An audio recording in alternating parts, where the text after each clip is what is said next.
I've still got business to settle. You smell him anywhere?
Find me a rat.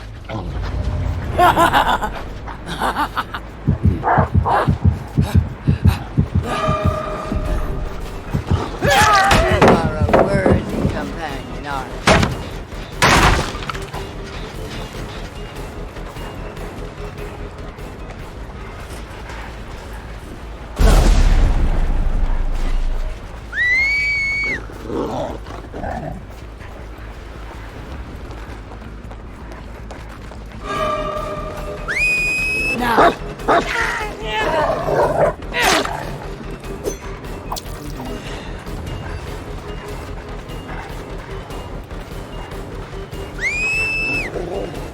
Now.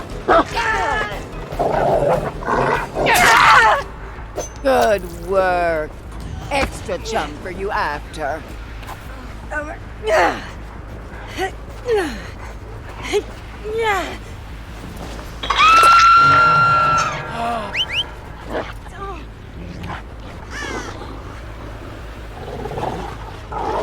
Find me a rat.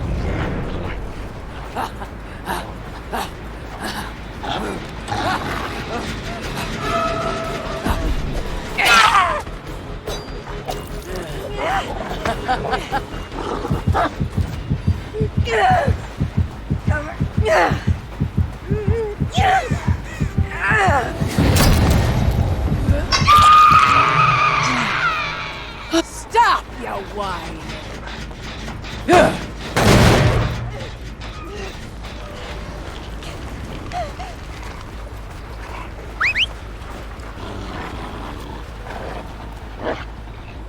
Fight.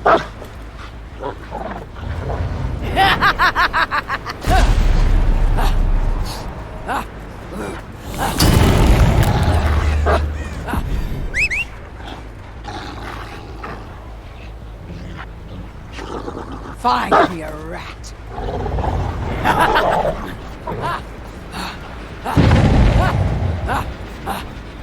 Come back!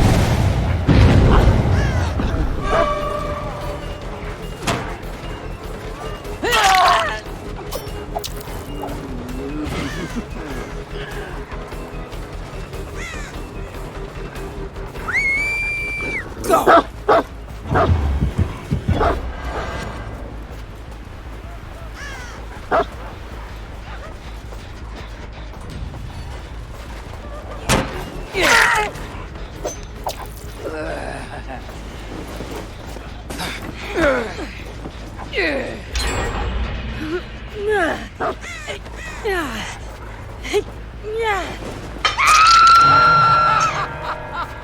Like a worm.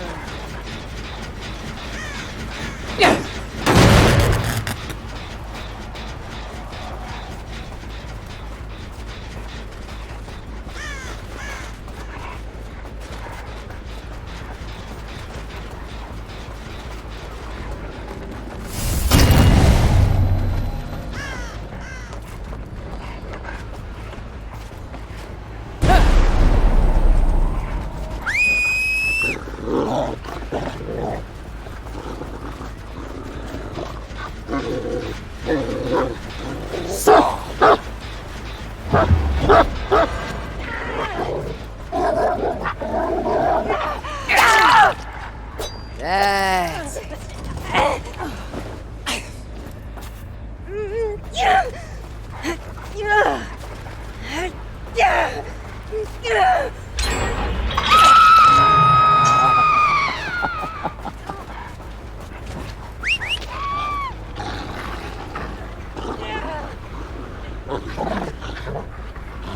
Fine.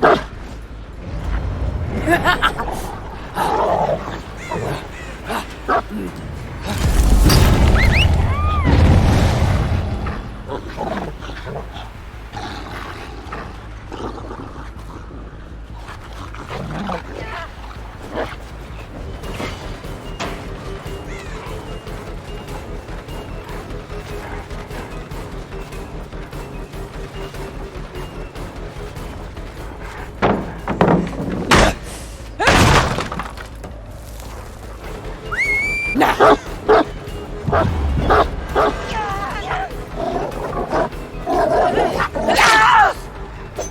are a worthy companion, Arcus.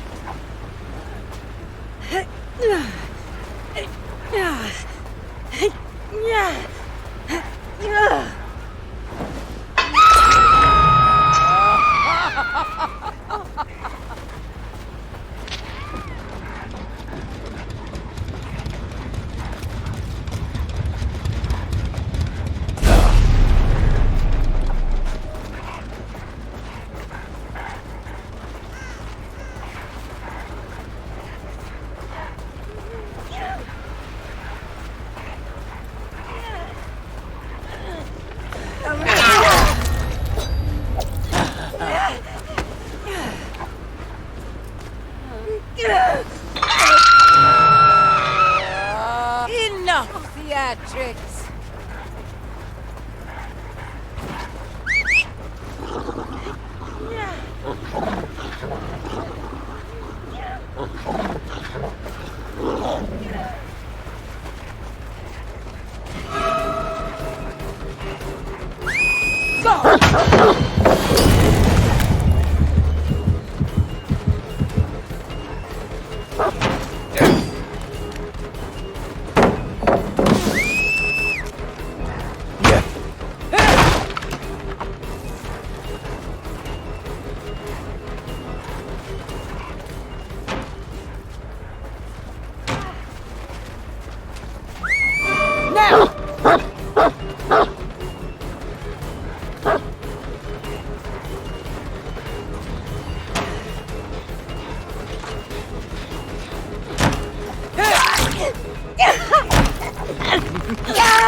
Look at you. You're the best.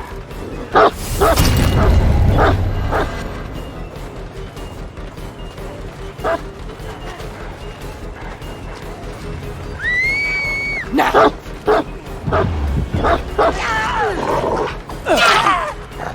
Good.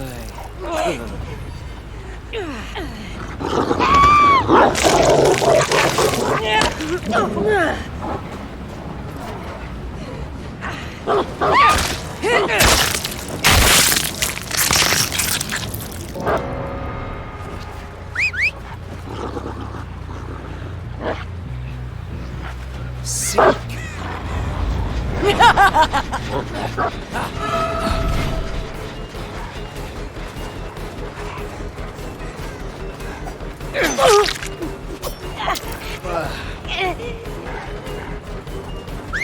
Now!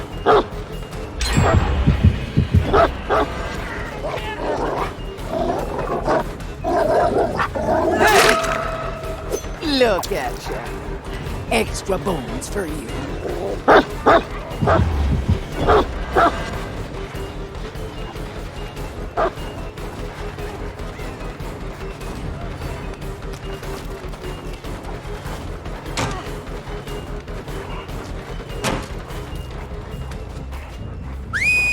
Go!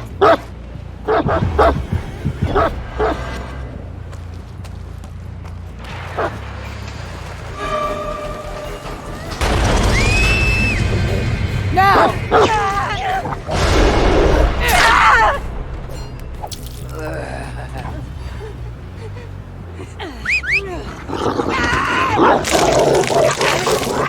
There's no more honor in thee than a crushed maggot.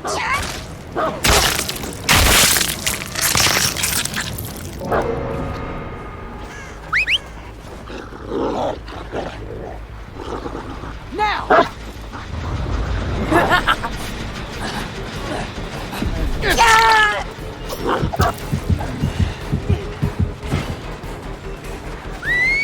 Now!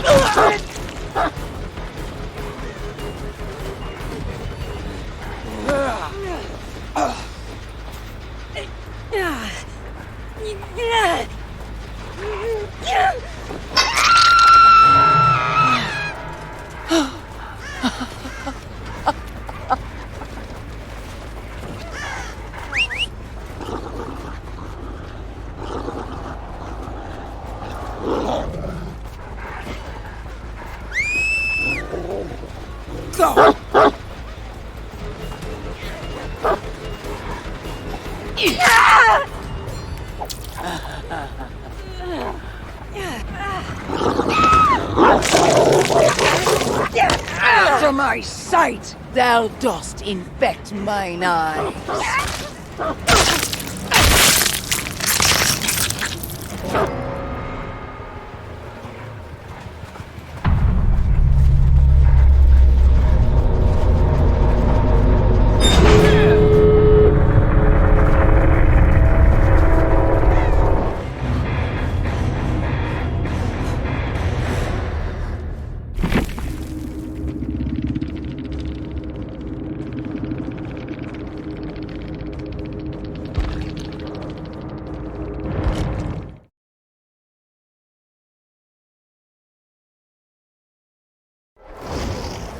Just you.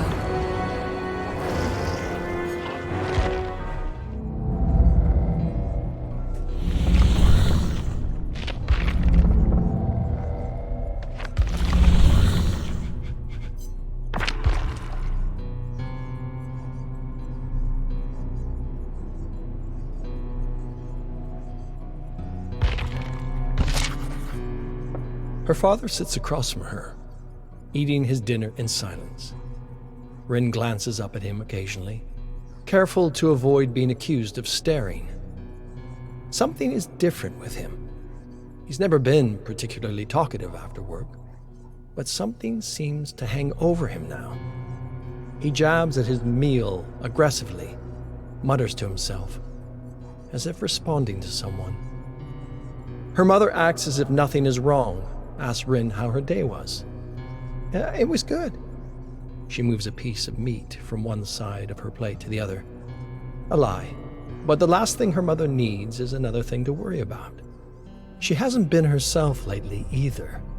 She struggles to wake up, and Rin has heard her crying a few times. After eating, she clears her dishes and sits back down to complete her homework. "Have you practiced today?" His voice makes her wince. Each syllable is staccato sharp. I will, after this."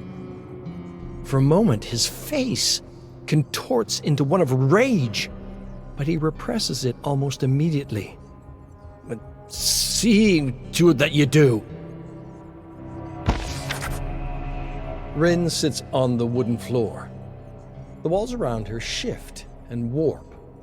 Rain falls on her head despite the ceiling above. A crash, like thunder or a car wreck, rings out from behind her. She whips her head around. There's now a door where there was once a wall, and standing in the doorframe, a figure with a sword. Rin leaps to her feet and begins to run. The ground turns from smooth wood to slick poured concrete, and every step takes all her focus to avoid slipping. She hears a faint hissing above the sound of her footfalls. She glances over her shoulder. The figure is gaining on her. A gnarled root cracking through the concrete catches her toe, and Rin tumbles to the ground. Pain crackles through her elbows, her knees. She tries to crawl away, but a hand grabs her ankle, pulls her. She rolls to her back, throws up her hands in a feeble attempt to defend herself, looks up. Her father. It's definitely him, but it isn't. His face is twisted, contorted into a foul grin.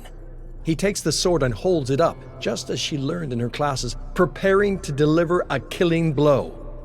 The hissing is overwhelming now. His mouth is moving, but she cannot hear words, only hissing. From the darkness behind him, she sees a great white form moving with terrifying speed. She tries to point to warn him.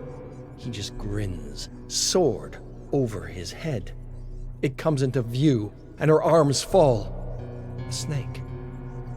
She tries to scream, but no sound comes out. She watches as the snake swallows her father whole, sword and all. Rin gasps her air as she awakens. It's just a dream, Rin. Her mother's voice is weak, but reassuring. Rin sits on the floor beside her mother, who's laying in her bed. It didn't feel like a normal dream. Rin pulls her knees to her chin, hugs them. She's never taken a day off school. but she slept so little last night that she feels like she might pass out on the bike ride there. Her mother sighs, partly exasperated, partly from the pain. I used to have nightmares too. Really?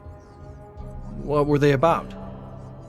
Oh, lots of things. About your father losing his job, about losing you. Sometimes it's your body's way of telling you that you're under too much stress. What did you do to make them stop? Well, nothing. I suppose my brain accomplished what it needed to. Work through whatever was bothering it. Rin looks up at her mother, who is rolled over to face her. She smiles, despite clearly being in great pain just being on her side. Of course, the spider dreams never stopped. Spiders? Yes. Big, hairy spiders with big googly eyes dropping from the ceiling. Her mother reaches out and grabs the top of Rin's hair, ruffles her hair with her fingers. Rin jerks away, giggling. Mom! Rin, I want you to do nothing today. No homework, no practice, just let yourself relax. I promise.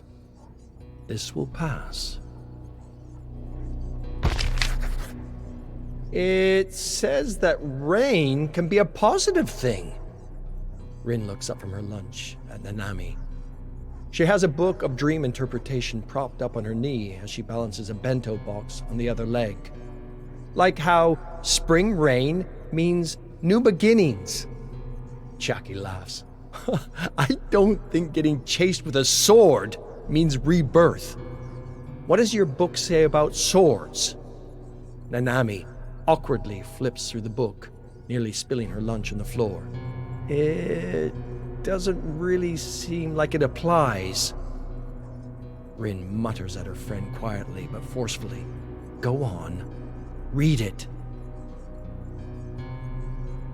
It means power, strength. But usually people dream about having the sword themselves. Jackie laughs, points at Nanami with her chocolate bar. See, Rin? You just have to take the power. Next time you have the dream, try taking the power away. I can't change the dream. It's the same thing every time. The school bell rings, and Nanami shoots up from the hallway floor, pushes up her glasses. Come on, we're going to be late. Jackie points her candy bar at Rin now, shaking it, crumbs sprinkling the hall floor. You think Rin cares about being late? She's one of the bad kids now. She's skipping school, aren't you, Rin? I was sick. Yeah, sure, sick. I hate Professor Morimoto. Come on, let's skip.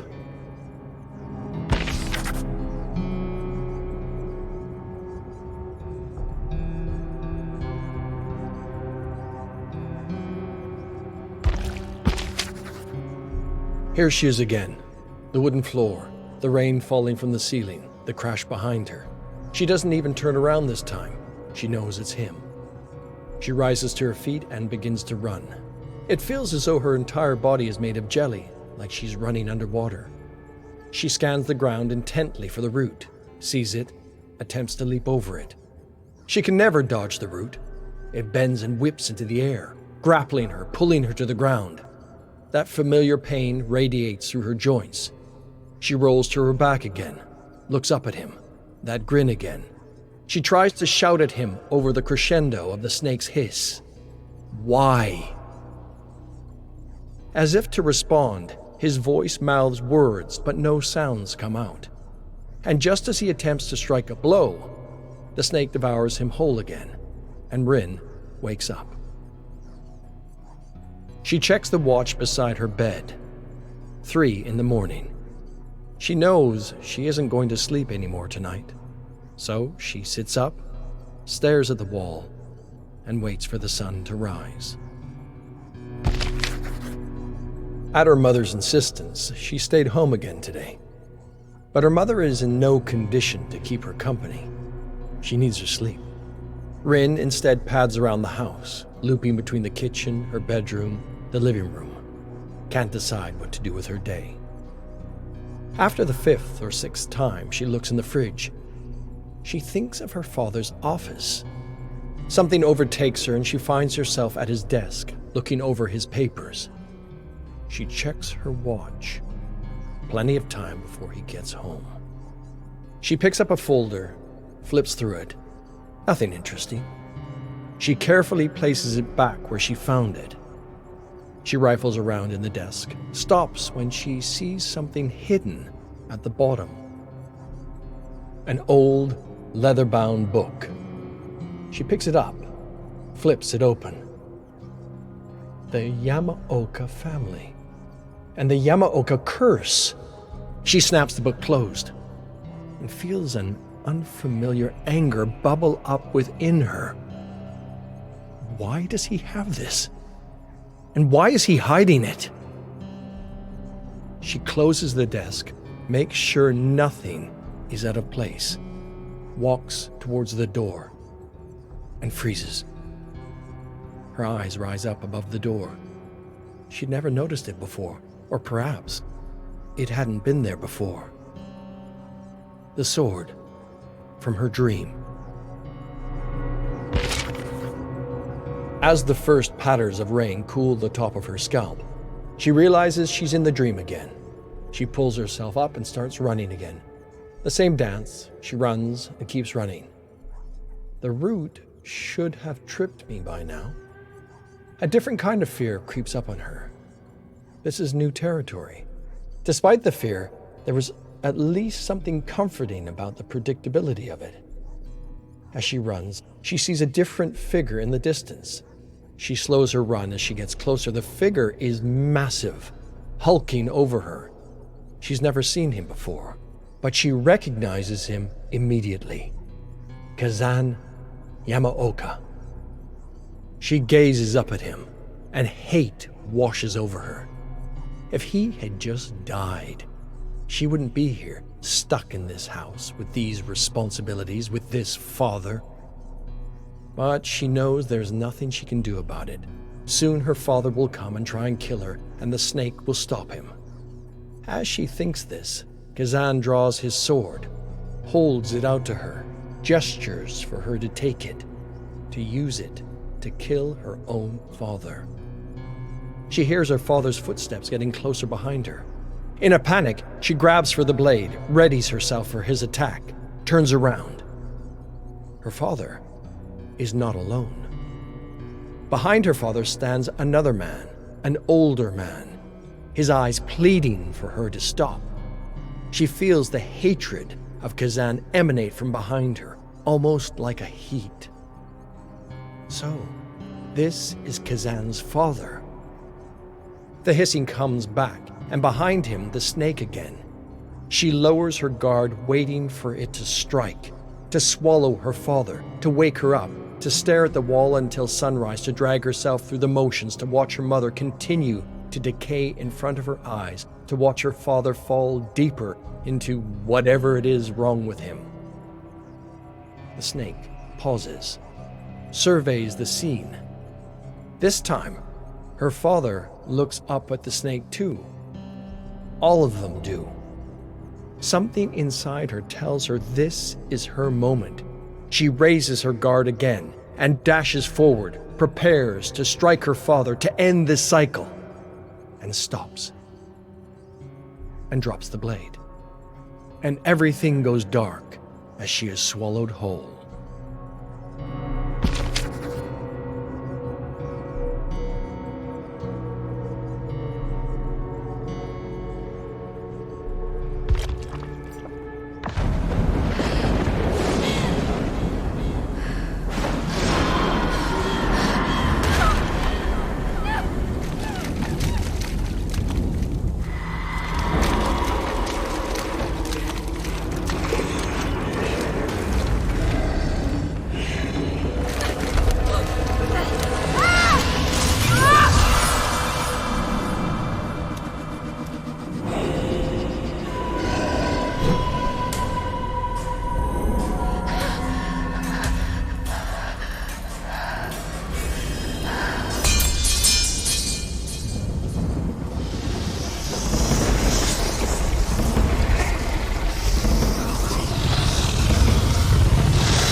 The clock on the wall says it's 5 in the morning, and the bar staff are turning chairs over onto tabletops.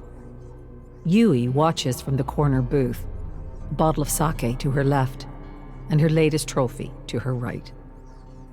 The race was her in her element, flying between bikes like nothing in the world could hurt her, hurtling past the finish line, celebrating with her sisters, the Sakura Seven. When Yui said she wanted to party all night, she meant it. They jumped from bar to bar along the streets of Sakai, looking for one that was open the latest. One by one, her sisters had to turn in, call it a night, get a taxi home. She outlasted them all. And yet, it all felt so hollow. With every win, there was pain. A feeling in the pit of her stomach like something was missing. Like someone was missing, out in the crowd, every race. Even the Sakura Seven, her chosen family, couldn't make her ignore the pain anymore. And now she's alone. Alone with her trophy, her sake, and her thoughts. The TK3 is in less than 2 weeks. She hasn't told her sisters that she won't be competing, that she's thinking of retirement. Yui's phone buzzes again in her pocket. She's been ignoring it all night, but something tells her to finally answer the call. She pulls the phone out of her pocket and checks the caller ID. Mother. Yui fights back a shiver. I never get phone calls from Mother. When she does call, it's always early in the evening after Father's gone to bed. A call this early in the morning could only mean... Her grandmother's face flashes before Yui's eyes, and the shiver overtakes her at last. Yui holds up the Hachimaki and studies the autographs of everyone who's ever signed it. Through puffy, stinging eyes, she sees the names of her sisters in the Sakura Seven. Competitors, rivals turned friends like Shinji Tabuchi. When she wraps the Hachimaki around her arm before a race, she wears her life story, told in the names of those who have come and gone from her life. She stares at an empty space in the center of the Hachimaki and feels her grandmother's absence. She was the only one in her family to support her as she learned to fix motorbikes and then ride them and then race them. Everything I am, I owe to her. I can't miss her funeral. Even if it means seeing him again. The man who was so offended by his daughter following her own path that he cut her out of his life, kicked her out of his house, left her to fend for herself. Scenes play out in her mind like a movie that hasn't been made yet. Her parents wrapping her up in their arms, sobbing, begging her forgiveness for what they did. Another scene where they kick her out of the funeral parlor, tell her she's not wanted, and she curses their names before riding into the sunset. She hasn't been in the same room as her parents in over a decade. Anything could happen. Yui lets the Hachimaki rest on her chest as she stares through the blinds at the daylight that drifts in from outside. The long road from Nagoya to Hida is made longer by the seemingly endless tunnels Yui must ride through. The walls close in around her, speeding by without any landmarks. Has she been riding for an hour, a week? It all feels the same down here. She coasts along a bend in the tunnel, and suddenly she can make out a pinpoint of light in the distance, getting bigger and bigger until the sunlight overwhelms her senses, and she has to fight the urge to shut her eyes. Yui relaxes the throttle, takes a deep breath. No more walls, just fresh air and forests that stretch out to eternity. A biker develops a double vision when they ride. Yui keeps her eyes fixed on the road ahead, but still she's able to take in the trees that flank either side of the highway. The forests outside Hida were always so beautiful, especially at this time of year, just before summer reaches its peak. It was through these forests that Yui would go on long walks with her grandmother. They would talk, they would laugh. Sometimes little Yui would cry, and her grandmother would hold her. Their walks would always end at the same spot, a cliffside clearing overlooking the valley below. There, they would sit on a pair of smooth boulders and watch the sun set over the valley. She always found peace in that spot. Clarity. It was there that she realized how much motorcycles meant to her. She could use a little peace right now. Yui pulls over and drops the kickstand. The memories hit her like a freight train. She can see their special spot in her mind's eye, smell her grandmother's soap, taste the candies she'd sometimes get at the end of their walks, feel the setting sun on her face. Yui looks out at the forest. I can remember so much about that place, except for how to get there. Even as she decelerates, the whine of Yui's inline-4 engine cuts through the silent morning. She lets the bike roll down the narrow street, looking left and right for any sign of the funeral home. Being in Hida after so many years away is a cruel reunion. She has no time to reminisce, even as she passes alleyways and corner stores that awaken memories long buried. At last, she rolls up to the funeral home and drops her kickstand. She moves in a flurry, peeling off her helmet and leather jacket. She slicks back her sweaty hair and adjusts her blouse, the nicest thing she had in her closet. She walks into the parlor 1 minute before the hour. The room is already full, row after row of faces Yui half remembers, faces that turn to watch her enter. Yui bows to either side of the aisle every few steps, pretending to ignore the shocked murmuring. Let them talk. I'm not here for any of you. I'm here for... A resplendent coffin rests at the far end of the parlor, surrounded by flowers. The sight of her grandmother's face, a beautiful scowl set in a picture frame, thrusts Yui into the past. Memories of curling up under the blankets, her grandmother at the foot of the bed telling stories, her own little world at peace. Mother rises from her seat in the front row. Next to her, Yui recognizes Father's bald spot. He doesn't move, not even as Yui reaches the front of the parlor. That pain in her stomach returns, almost knocking her over. Have I made the biggest mistake of my life? Mother bows, a gesture Yui returns. This woman stood by while Father kicked me out of my home. She let him take everything from me. Now here she is, pretending the past never happened. I was never very good at pretending. Mother gestures to the empty seat next to her, and Yui sits. Father sits at Mother's other side, frozen in his seat, a living, breathing cold front.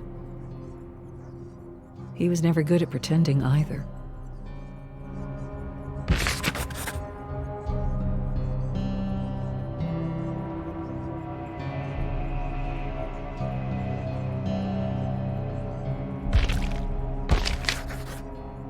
The wake passes in a blur without Yui noticing. Incense lit, prayers chanted, all to be repeated tomorrow when everyone returns for the funeral proper. Mother doesn't invite Yui to stay at the house while she's in town. Yui doesn't ask. If he doesn't want me to come home, I won't beg. A couple phone calls later, and Yui connects with a friend of a friend in Takayama with a sleeping bag and a mostly empty living room. But the day is still young, and Yui is on a mission. Yui looks up through the trees at the mountain peaks in the distance. She remembers being so small, walking through these forests with her grandmother. But what she can't remember is how to find their secret spot. It was south of the town, along the road that leads to the tunnel. I just need to keep walking south. She stumbles through the forest, fighting off an onslaught of invasive thoughts. You actually think Father will apologize? Or Mother? Suppose you do find this spot. What then? Grandmother won't be there. Just go home. Stop fooling yourself. She'll understand. The road is up the hill to her left. She always kept the road to her left so she wouldn't get lost. So she could always turn back. But Yui's here now. The funeral is tomorrow. Until then, there is no turning back. The stone fox stares back at Yui from its pedestal. She hadn't planned to stop at this roadside shrine. She didn't even remember the shrine being at this spot along the canal in her youth. But something within compelled her to take a break here. Grandmother used to tell a story about these foxes, something that she claimed happened to her. It happened in her youth, when life was at its darkest and the future seemed darker still. These kinds of foxes were always thought to be tricksters, but to her grandmother, it was a beacon. She came upon one of these foxes while she wandered the forest, lost, frightened. It beckoned her onward, unfurling its many tails to entice her deeper into the woods. She followed with a child's curiosity, feeling her fear wither away with each step. That is, until the fox disappeared. The fox had taken her far, far into the forest and left her alone, farther from home than she'd ever been before. As tears returned to her eyes, she could hear sobs that were not her own. The sound was coming closer, closer. Arms wrapped around her and carried her home. Her mother, Yui's great-grandmother, insisted she wouldn't have searched so deep into the forest. Her little girl would never go that far. But something was guiding her, telling her to keep going. Yui heard the story so many times as a kid she'd have to hide her exasperation. But her father, who must have heard the story more than anyone could count, never seemed to tire of it. Yui looks over her shoulders. The canal street is quiet. Gives the fox shrine a subtle bow and moves on. The cemetery is built on a hill outside of town. Yui walks the spiraling path, her eyes scanning the monuments along the way. Her grandfather is buried at the top of the hill. Grandmother will return to his side once again. Final respects are paid at the polished tombstone at the top of the hill. Yui watches as father places incense, lingering for a moment before returning to mother's side. Yui runs through the plan over and over again. The service will end. She'll say goodbye to her parents, give them one last chance to say something, anything, about the past. If there are other people around, it might put them on the spot. One last chance. We'll see what happens after that. The service comes to an end, and the crowd starts to thin. Yui puts a hand on her grandmother's stone. I need all the strength I can get right now. Her parents linger nearby. Yui lets her feet take her to them. Well, I'll be on my way. Yui bows. Mother bows back, wishes her daughter a safe trip home. Father walks away, and with him goes Yui's hopes. And that's how the movie ends. Not with a dramatic showdown or a tearful reconciliation or catharsis that brings closure. It simply ends as it began. Mother watches as Yui descends the hill. Don't look back. I've said my goodbyes. It's time to go home. Her things are packed in the seat of her bike. There's nothing left for her here. Yui rubs her eyes. There are no tears. I've cried enough over them. She gets on her bike. My racing days are over. My days of mourning the family I could have had are over. All that's left is the road in front of me. And all I can do is ride.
A Confederacy of Dwyghts. Milo scanned the overgrown city with disbelief. The Dwyghts, as he called them, were still pretty drunk from his homemade moonshine. Most of them could barely hold themselves up as they staggered around the dissipating fog, shooing away mosquitoes, flies, and pesky crows as they tried to make sense of where they were.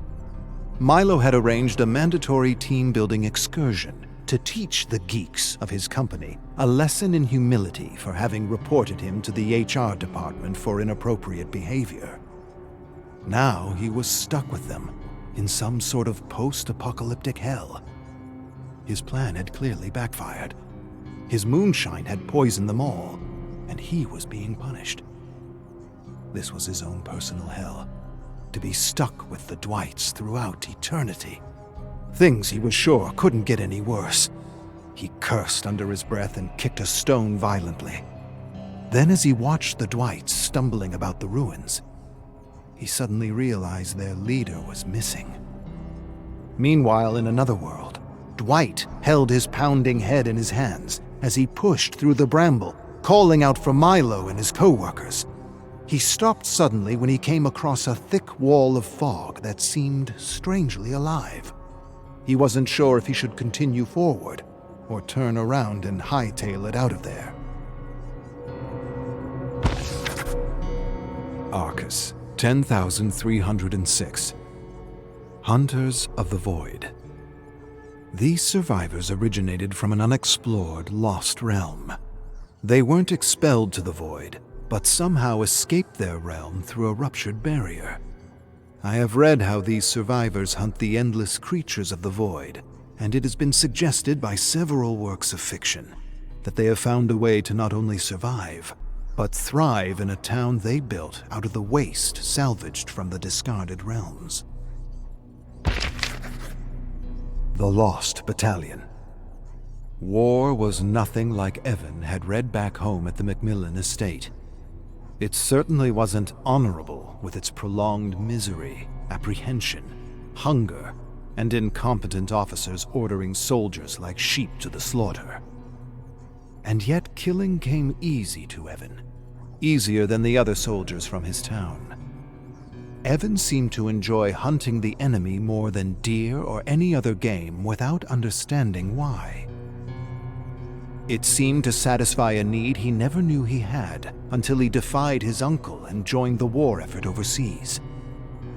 Now there weren't many men left in the flooded, vermin-infested trench. They were all dead or dying from a day of endless raids and shellacking. Evan had made it clear to the others that he wasn't going to wait idly for death, and so he gathered volunteers to help him rush the enemy trench across no man's land. 15 men had followed him to the makeshift ladder. He gave them all a grave look as he pulled down a blood-covered mask he had fashioned out of bone and shrapnel to protect his face from bullets, debris, and poisonous gas. The soldier beside him heaved a deep breath and blew the whistle. At once, the soldiers followed Evan over the top. With incredible speed and determination, he evaded barbed wire and bullets as he closed the distance. Fearlessly, he leaped into the enemy trench and took out the enemy gunner. Then he turned to face enemy soldiers charging at him with rifles, swords, and shovels, panicking and screaming in a language he didn't understand. And there, in the endless melee, Evan didn't stop kicking and stomping and bayoneting until a thick fog like molasses rose from the mud to engulf them all. When the fog dissipated, Evan and his men found themselves in another world. A strange and uncanny world, similar to the one he had read about in a horror serial he had picked up at the train station. "Where are we?" one soldier finally asked, stepping beside Evan. A roar followed by an agonizing scream sounded in the distance. Evan lifted his mask and considered for a moment. "Definitely not Oz."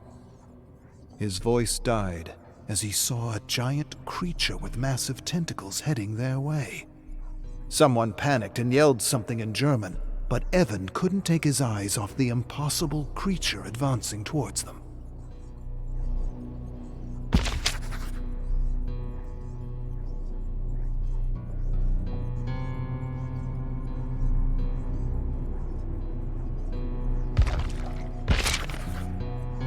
Arcus, 10,307.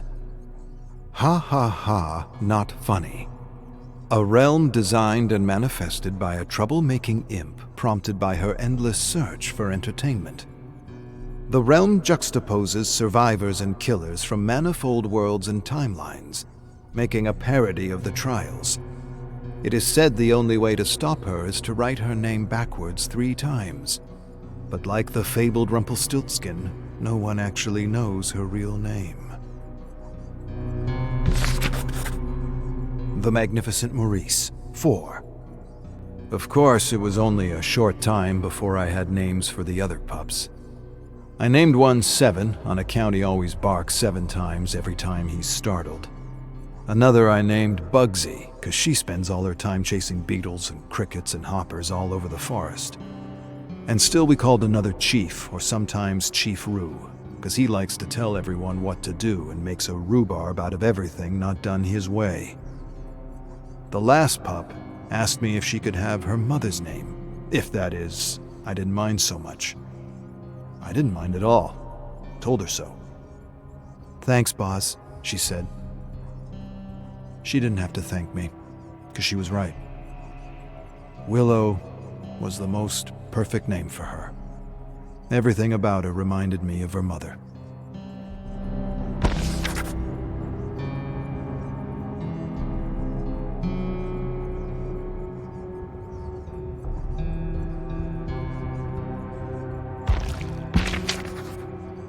Arcus, 10,313. The 9 Forgotten Symbols of Vigo. Symbols discovered by Vigo while meditating in his dungeon before he willingly entered the living dimension known as the Entity. The symbols are said to open portals into unknown realms within this dark world. It's been speculated that these symbols, in the correct sequence, can be used to return home. Saga of the Redcrane, Out of Darkness. Saku awakened in the cool mist. She didn't remember when she stopped falling, or why she didn't shatter like a porcelain doll against the ground. On the contrary, she felt strong, rested, rejuvenated, like someone who had just awoken from a deep, eternal sleep. "You're not supposed to be here." A young Japanese girl in a white and black kimono materialized from the mist. Saku looked up at her. "I'm here." She sat up slowly as the mist began to manifest into scenes of her life.